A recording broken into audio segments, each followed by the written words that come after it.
Hello and welcome to this video for Professional and Scientific Practice 3 students on preparing to write your literature review. So in this lecture we're going to cover how to identify the content of your literature review, what should go into it, how you might plan your searching, thinking about keywords and so on, how you might go about strategically planning your search, how to scope your search, maybe thinking about some of the limits you might put onto your search in terms of date, geography and so on, how to gather your research, how to evaluate it. So is it any good? How will you decide which of these results you're actually going to use in your research? The journal articles, for example, that you find. How do you decide, narrow it down to the ones that you're going to actually consider in your review? There's a lot of help online with how to write a literature review. My colleague in the skills team have written a lot of useful information, and we'll remind ourselves how to find that. And then finally we'll finish with help with referencing. There's a lot of online help with referencing your literature review. Okay, and I'll mention the bibliographic software resource called RefWorks, which you might find useful. Okay, so a good place to start is the reading list for this module, and then you'll find a range of resources about how to carry out a literature review.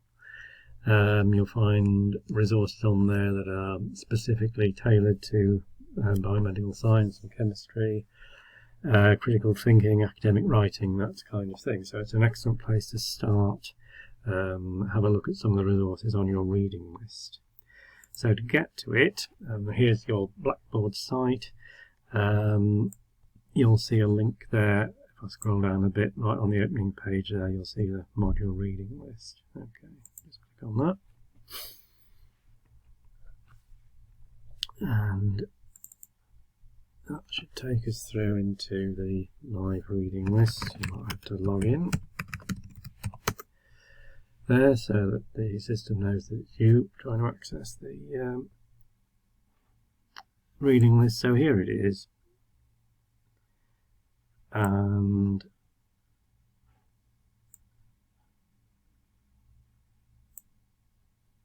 scroll down a bit more, here we go. So there's the online resources.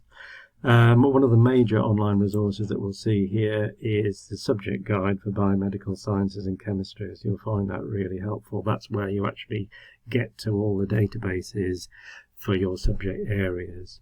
So let's just remind ourselves very quickly what's in there, because that's really important. So we click online, that'll take us through to the biosciences and chemistry subject page. And what we're interested in over here, all these tabs, if we click on journals and databases, and that's where you'll find this information there about what a journal is, how to start looking for your journal literature, keeping up to date. But if I scroll down a bit more, you'll see there's key biosciences databases. And if you want to find out a little bit more about what it is you're looking at, you'll see there's a little description underneath each database, so you can see what the content is of each of these databases. So the key bioscience databases there, you've got PubMed, Science Direct, and then if I scroll down a bit more, you'll see key chemistry databases, Royal Society of Chemistry Journals Online, the American Chemical Society Journals Search, SciFinder, PubChem, and so on. So lots of useful databases that it's well worth having a look. And part of the criteria of this review is you've got to show and demonstrate that you've searched a wide range of resources. So I would have a look at all these, have a look at all these different resources here, including there are some here that are multidisciplinary, so it's not just narrowed down to your subject area. So there's Dimension, that's an excellent resource there. Lots of research being written up on there. You can find research papers in Dimensions. And then there are other databases like Scopus, which is very good for citation searching. We're going to cover that later in the lecture. and Web of Science is another one where you can find lots of related items to any journal articles that you find.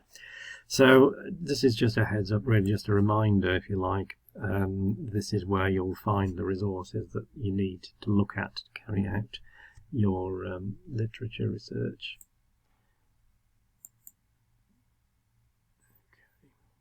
So we'll go back to the lecture now. So here we are. That was a link there to the biomedical sciences subject page direct from your reading list. So an excellent place to start. Okay. So what exactly is it you're being asked to do? So here's a definition. So it's either survey or review, literature survey or literature review. So it's a specialised form of essay. In this case, it's going to be approximately 3,000 words long. That's being asked to do, and it summarises and reviews the evidence and concepts concerning a particular area of research. So it's a summary, if you like, of all the research, contemporary research that's been written up on a topic of your choice. Okay. So another good thing to do, now we've mentioned the reading list, it's essential that you have a look at your own module handbook. Okay, so if we're, let me just go back a step there. So here we go, here's the home page for your Blackboard site there, Professional Scientific Practice. If you go into module documents on the left hand side, scroll down a bit, here is the module booklet. And that's what you need to click on and have a look at that. Okay, so here it is. If you click on that, you'll get the module booklet for this course. Scroll down a bit more, and if you go to page 9, 10, 11, here you'll see it's actually the section 4.2. Here's the section there on your literature review. So it's really worthwhile reading all of that. The review guidelines, really helpful. Have a look at that. And then you're asked to submit a proposal form for your review. Okay, so it's suggesting there by the 6th of November, you'll be asked to submit a proposal form, a proposed title for your research. So a good idea to have a good look round at all the research on your topic of your choice. See what there is, and then come up with a proposal there before you actually write the review. But as I say, so this section here, 4.2, in your module document, entitled Literature Review, that will help you a lot. Okay. So, I mean, here are a couple of summaries from extracts, I should say, from that module document there. So it's got examples of what constitutes a good or bad review, so well worth having a look. And emphasis is given to analysis and critical appraisal of the material being presented. Okay. So a few things to pick out from that module handbook there. So it's suggesting you'll read a variety of journal articles, and you've got a word limit there, 3,000 words. So it's important to present a well-written review. It's clear and easy to follow. So it needs to be interesting to you and relevant to your course of study or career pathway.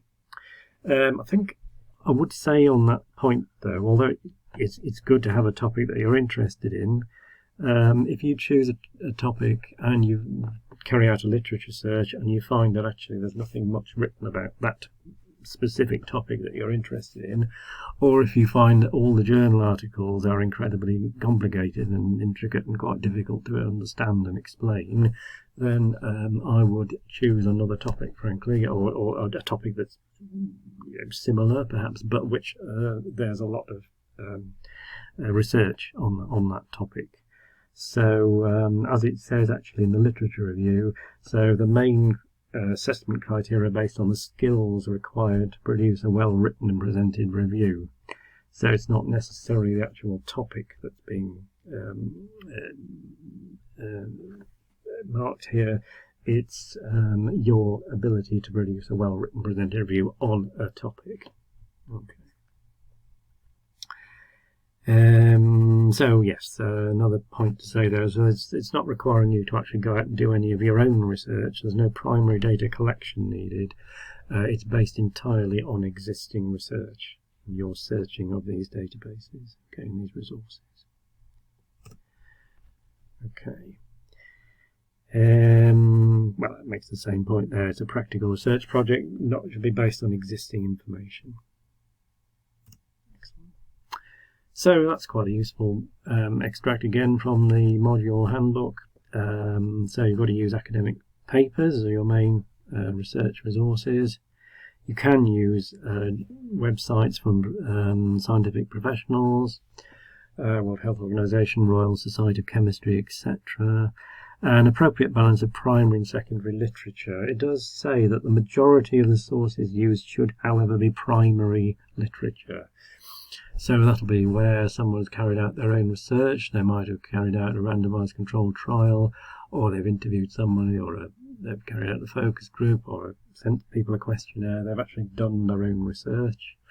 And you can have secondary sources as well, as in literature searches, and so on. So basically the message here is have a good look at the module document in your Blackboard site, because that will give you many clues as to what will give you the best marks. Okay, so there are a range of styles of actually how to carry out a literature review, and you can see that there's a number of examples here. If I click on one of these links, that will take us through into an actual literature review. Okay, so here's an example. So it's called The Role of Caffeine in Pain Management, a brief literature review. And this is quite handy. You can see how it's set out. So you're being asked to carry out a literature review, and it's going to look very much like this. So you've got an abstract, and you will be asked to write an abstract, a summary of the article, and then you'll look at the evidence, the results, conclusions, and so on. So let's look at the actual journal article. So here it is. You've got your abstract at the beginning, you've got the results there. There'll usually be a method or methodology paragraph, then some conclusions, and at the end you've got your references. So it might be worth just having a look at an example of a literature search, and you'll find some of these different sorts of literature reviews here very helpful to look at. Okay, so some literature reviews will follow a particular pattern. So there'll be a pattern here. It's called the Introduction, Methods, Results and Discussion Structure, and some of them will look like that. And there's a nice example here actually talking about this particular type of literature review, which is very clearly set out in that structure, so worth having a look at that. And then there are other examples here, but you could choose just to do an introduction, a summary, introduction, then a discussion, and then a conclusion, and then you have your list of references at the end. Okay, so there's a review guideline actually in the module handbook to have a look at as well. So there are plenty of examples there for you to have a look at of what a literature review might actually look like. Okay, so finding a way into your chosen topic, how to decide what to look for. So you've got your interest, a topic of your interest, and then have some knowledge around the subject by reading up about it, and then you'll be able to write an informed literature review. So do some wide reading on your topic. As I mentioned earlier, just have a look and see what there is there. If there's a lot of really good research been written on your topic already, then that's excellent. If you're finding it quite difficult, then just be a bit flexible maybe about your topic and maybe change it. If you see there's a lot of information written on a related topic, maybe choose that topic instead. No need to make it more complicated than it is. Just see what keep your original topic quite broad rather than too specific. Be a good tip there, I think. Okay. So in the module handbook, in the appendix there, you're being asked to propose a topic. Okay. So you've got a proposed title, and then some initial references. So you've got to find at least 2 journal references on your topic. Okay. So as an example, maybe supposing your proposed title was something about wound dressing, you're interested in that, so you could say maybe outline recent advances in wound dressings. If you put that as a topic, you might get some feedback that this is a bit vague. What do you mean by recent, and what sort of wound dressings do you mean? So a rework title there could be reviewing comparative effectiveness of silver wound and honey-based wound dressings. You could say in the last 5 years or something like that, if the original proposed title was a bit too brief. And then you've got a reference there that you'll found by looking through some of the resources through the subject page. Okay. So that's what that looks like, and I think we said this, you'd have to get that back by the 6th of November. So this is like the first thing to do, is to think about your topic and send in your proposed literature review. So scoping the literature. Supposing you're interested in this particular topic here, gene editing, you need to find more about your topic. So identify the current position in the scientific literature. So who's actually the key people, and you'll probably find that out when you carry out your search. You'll maybe see the same authors coming up time and again, and when you've found that, you can do a search on their name in these databases. You can click on the author's name, do a search on their name. Maybe they've got a LinkedIn page, so you can go and have a look at that and see exactly who these authors are, and what they've done, and if they've written hundreds of articles and they've written many books which are now in its 10th edition or something like that. You can take it that maybe that is the expert in that particular field, and if there is a particular knowledgeable expert who's written lots and lots of books and journals on your topic, then it's a good idea to use an example of a piece of research by that expert in your literature review. Okay.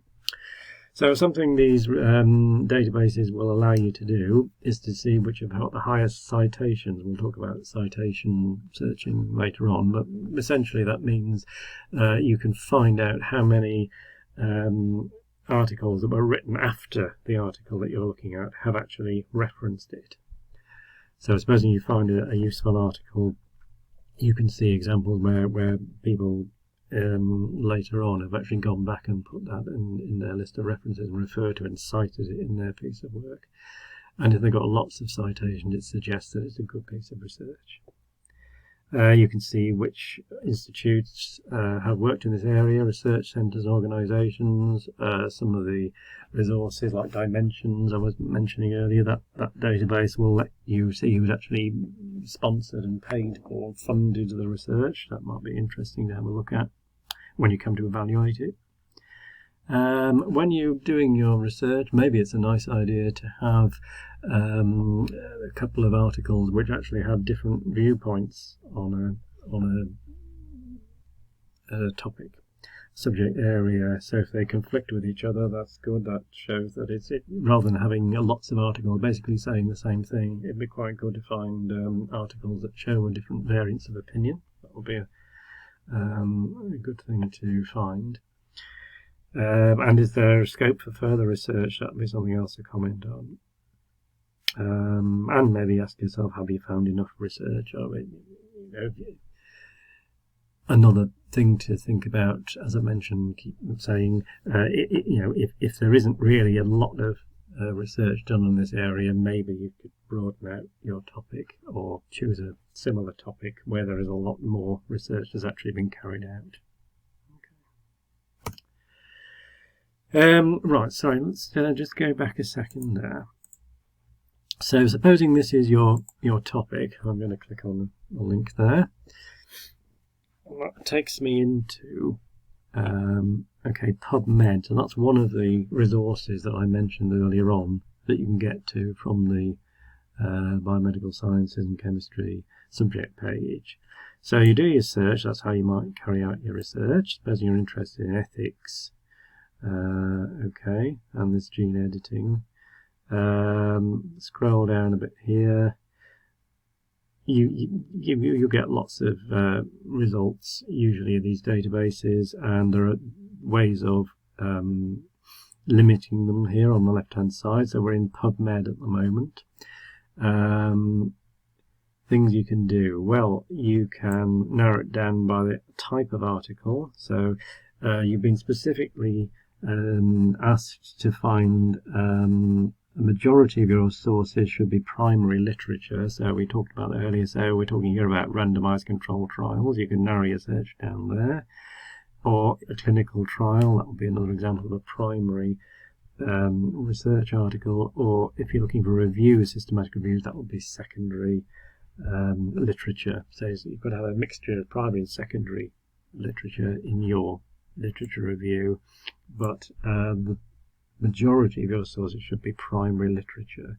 So you can click on these links. Let's click on this one here, clinical trial, and that will narrow down my search and just look for articles that are just a clinical trial on that subject. So here's an example there. Okay.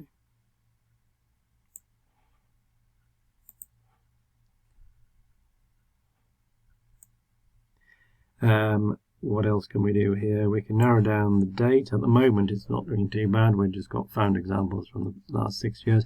Sometimes you'll do a search and you'll find results going back way back, and the best thing to do is be consistent about your results. Maybe say I just want to look at the last 5 years.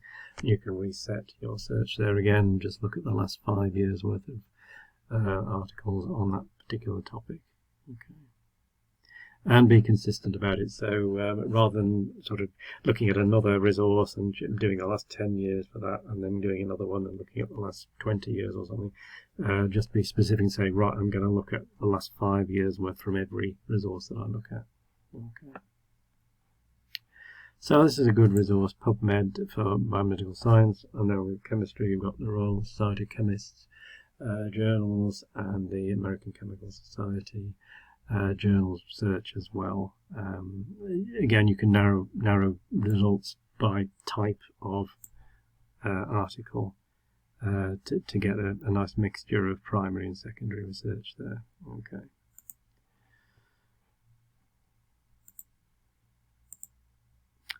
So, how do you begin? So you might want to look at some reviews or systematic reviews, and that mentions PubMed.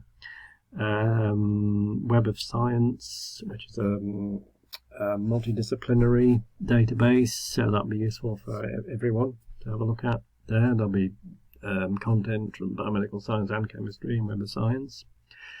American Chemical Society, as we mentioned there, SciFinder, Royal Society of Chemistry. Scopus is another multidisciplinary database. So you might find some useful articles on there. See if you can find a systematic review or review of the literature, and they might single out, what the actual primary research is on your topic, and then you can move on to look at the primary articles, the key journal articles for your topic. You might be able to identify them by looking at some of these reviews or systematic reviews. Okay, so if you're interested in health-related reviews, you could find systematic reviews on Cochrane Library, and then the clinical query search on PubMed as well, if that's your interest. When you're doing the keywords to find your relevant articles, there's a couple of things to mention. So it's a good idea to have lots of, maybe some alternatives in your keywords, synonyms. If you're searching for a phrase, it's a good idea sometimes to put your phrase in inverted commas so that the resource that you're searching knows that you're looking for that particular phrase. So if I hadn't put these speech marks around Alzheimer's disease, you might find you're getting results generally on disease, and you think they're not particularly relevant. Why am I getting those? It's because you haven't told the database that you want that phrase specifically, those two words as a phrase. But you've got to find that.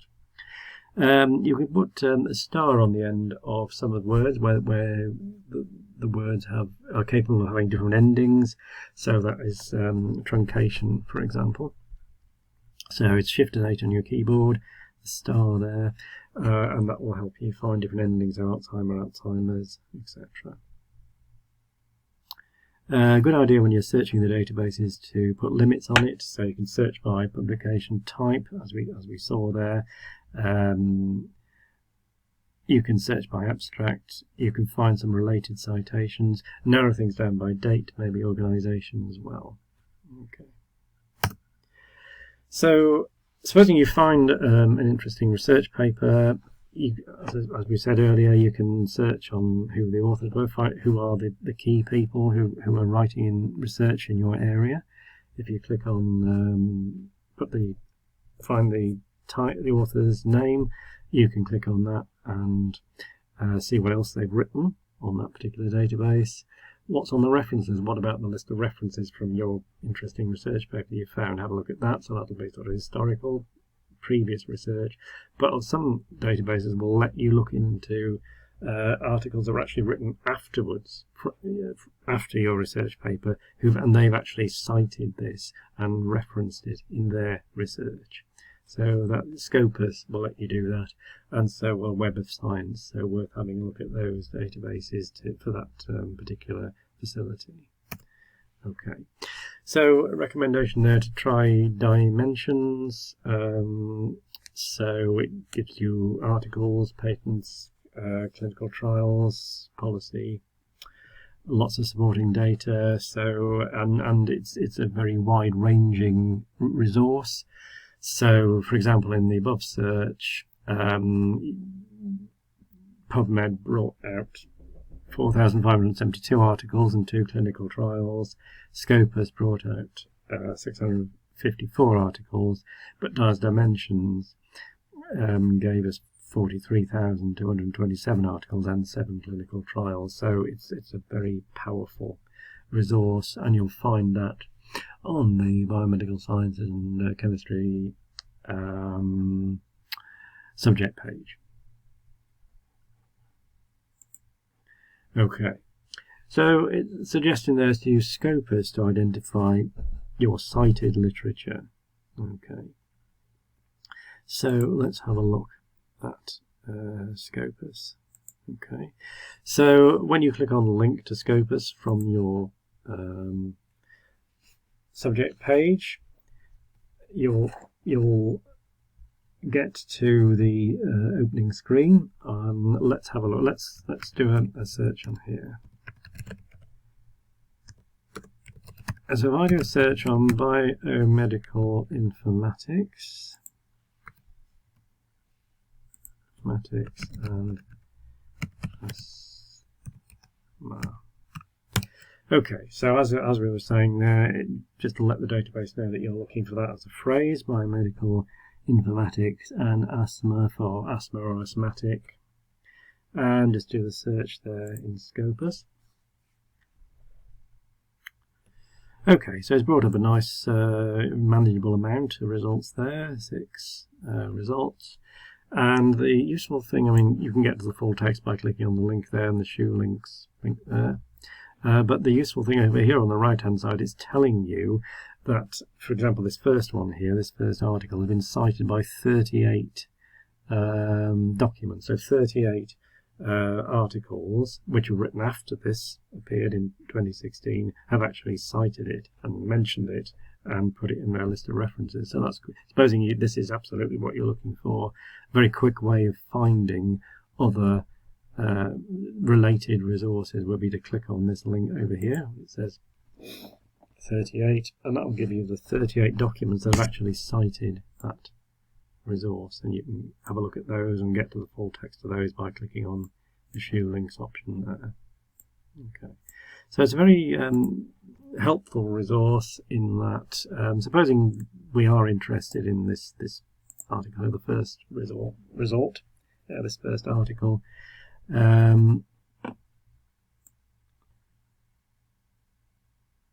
So if you scroll down a bit, you'll see there's lots of useful keywords there, and it might be worth having a while looking at some of these other keywords, and maybe try and doing some searching using those keywords as well. It lists all the references that are actually in this article here, the one that we picked out. Feasibility of text reminders to improve medical adherence in adolescents with asthma. It lists all the references in there, and there's links to those. You can click on the links to look at all the articles that this article is referenced. But as I was saying earlier, you can look at, it's cited by 38 other documents, and that you can have a look at those as well. So it's got related documents, so it's picked out, the database has actually picked out other research on a similar topic, and you might want to have a look at those as well, based on the authors and the keyword. So that's really helpful as well.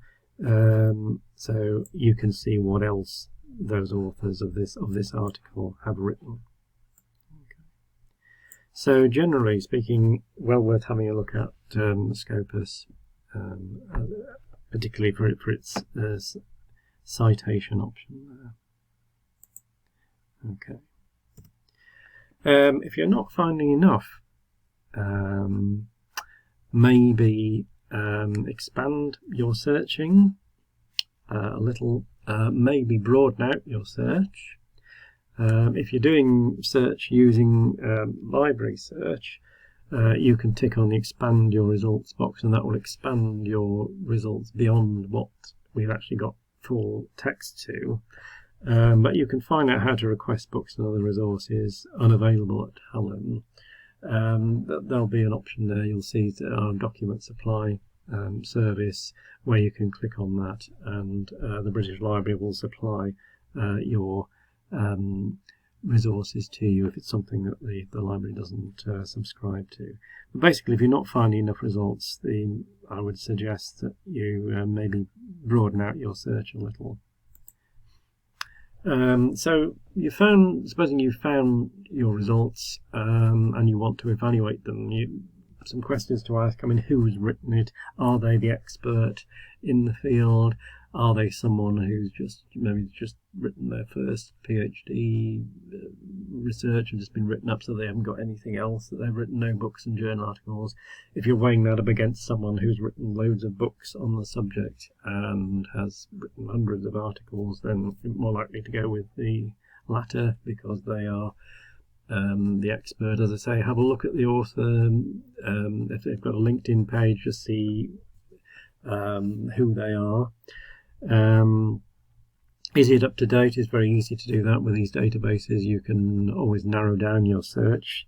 Just be consistent in terms of whether you're looking at the last 10 years, 20 years, 5 years. It's a good idea to keep it up to date. I think it does say that your information should be up to date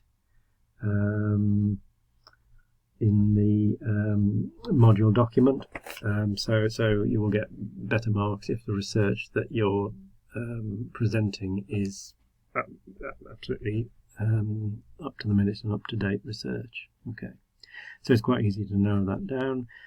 Is it relevant? You can decide that. Is it fair? Well, again, that's sort of related really to who's actually written it. You can see if they're affiliated to a particular company, if somebody's paying them to write it. Well worth just looking into the author and the background of the people who are writing the result. And when you find your results on there, you've got a pin option on in library search, which means you can save your results, and if you pin it, it'll save it and keep it there. for as long as you want to use it. Okay. So that's useful in terms of saving your results. In a lot of these databases, they'll allow you to save your searches as well, so look out for that, just to make sure that you keep a record of what you've been searching, what you've been finding. Okay.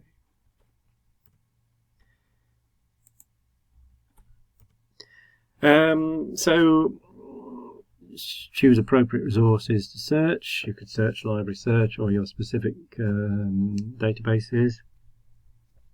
So find out the search that returns the best set of results, and maybe use that search and be specific, consistent with your keywords, and use that in all the other resources.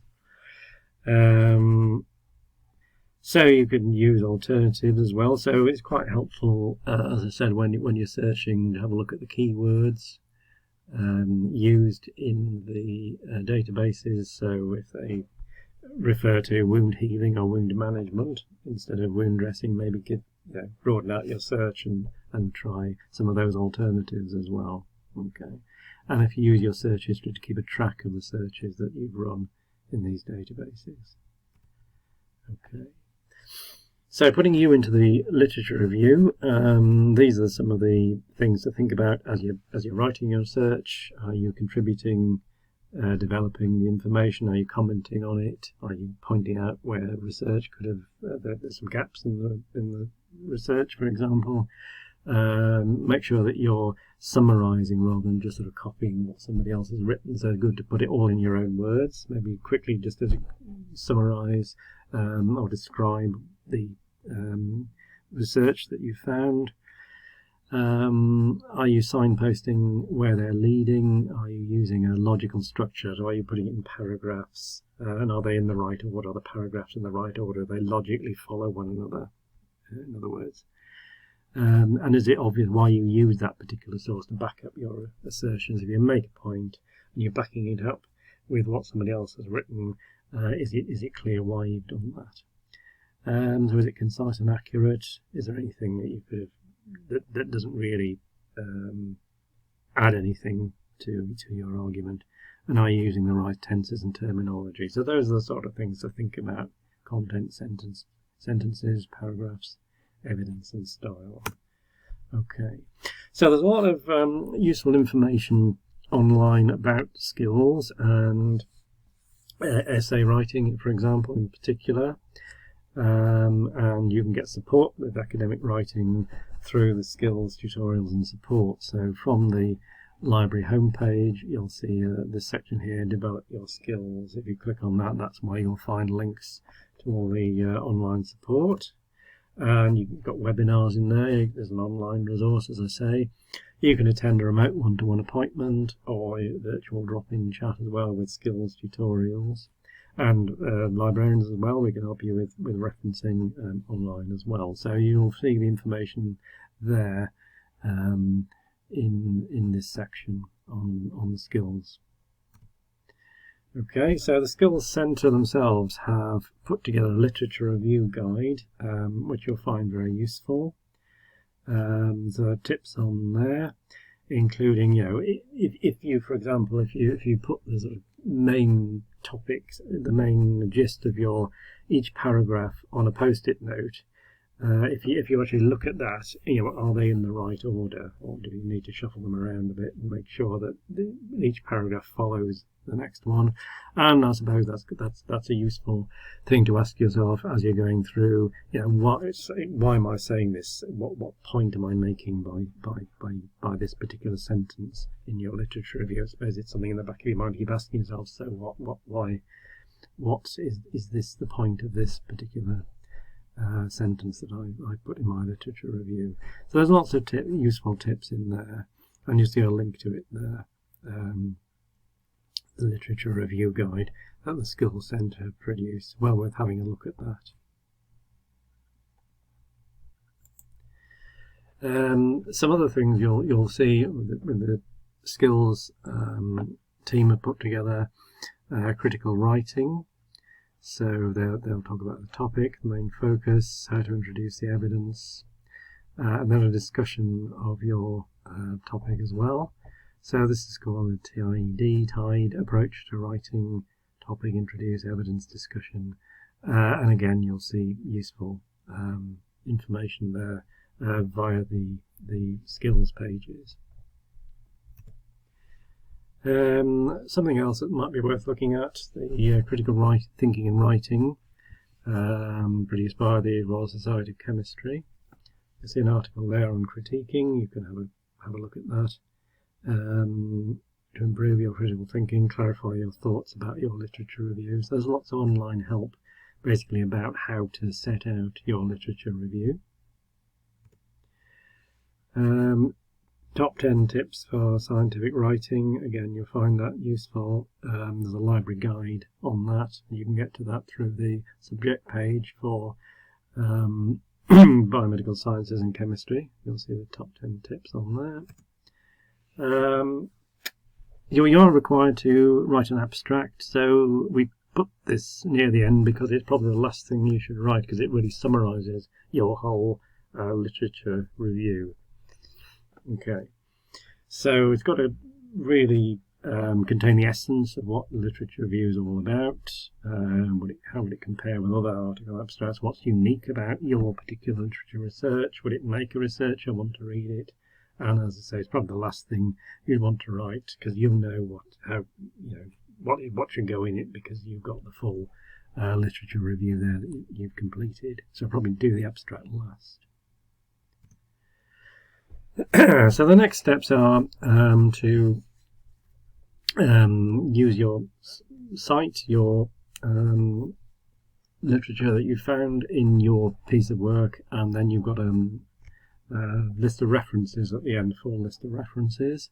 You'll see help with referencing from the library homepage, and that also includes links to RefWorks, which is a web-based reference management software, and you can put your results into RefWorks and it will create a bibliography for you, so it's a very useful resource to use. It'll generate them in different referencing styles, so APA and RSC as well. So it's useful for everybody. So have a look at that. It's worth checking it though. It's only as good as the information that went into it. So if it was using a slightly faulty reference listing on a resource, then you might want to double check it. You might find some odd capitals where they shouldn't be and that kind of thing. But generally speaking, it is very reliable, and it's worthwhile getting to grips with it. So the thing to do is to go to the library homepage, find the area on help with referencing. You'll see some useful tips there if you're new to referencing, if you need to reference something in APA. If you're using RSC, there's information there on using another referencing style, and then there's a section there, I want to use RefWorks, and if you click on that link, that will get you through to information on using RefWorks. You can sign up to it, it's free to use, and you'll find it useful right throughout your course. Really, you'll find it a very useful resource. It's a useful place to actually store your results as well as reference them. Okay. So just want to make sure that you're happy where the referencing area is. So if I go to the library homepage, let's remind ourselves that under Develop Your Skills, you'll see a link there to Referencing Guide. So this is the area I was talking about. And if you're interested in RefWorks, there's a whole lot of information there on how to use it, what it is, and if you're starting with it, you can sign up to it there. If you click on Sign Up to RefWorks. Okay, so I mean, I'm already signed up to it, so it's taking me in straight away. One thing I just want to quickly show you, if you go into my folders, you can create a few folders on your topics. I've done a search here on falls in the elderly. I can click on Create Bibliography, and if I click on APA, let's choose a particular style you want to look at. There, APA. You can see that it's created a ready-made list of bibliography there that I can literally copy that and put into my piece of work. Okay. And there are other choices there. You can choose to use RSCs on here as well. You can choose that option as well. Okay. So what we've covered here is how to work with the literature review information. So have a good look at the module document. I'll tell you what should go into your literature review. How to plan your literature search. So think about your keywords and maybe broaden out your search if you're not getting enough results. How to write a literature review. Lots of help there on the skills teams pages. And then find RefWorks. Well, we just had a look at that now, and then start using that, and you'll find that really helpful. Okay. So thank you very much. You're ready to get more help. If you need more help with your literature review, then please contact us at hallamhelp@shu.ac.uk. If you're coming and working in the building, or if you're at home, you can chat to us during the day. We're on Twitter, and you can phone us if you're having difficulty getting into a particular resource. You can contact us here, 0114 225 2222. Hopefully we're able to help you over the phone, but best of all, if you contact us through the email there, then we'll be able to get back to you and help you. Okay, well, thank you very much for listening to this resource, to this lecture, and many thanks.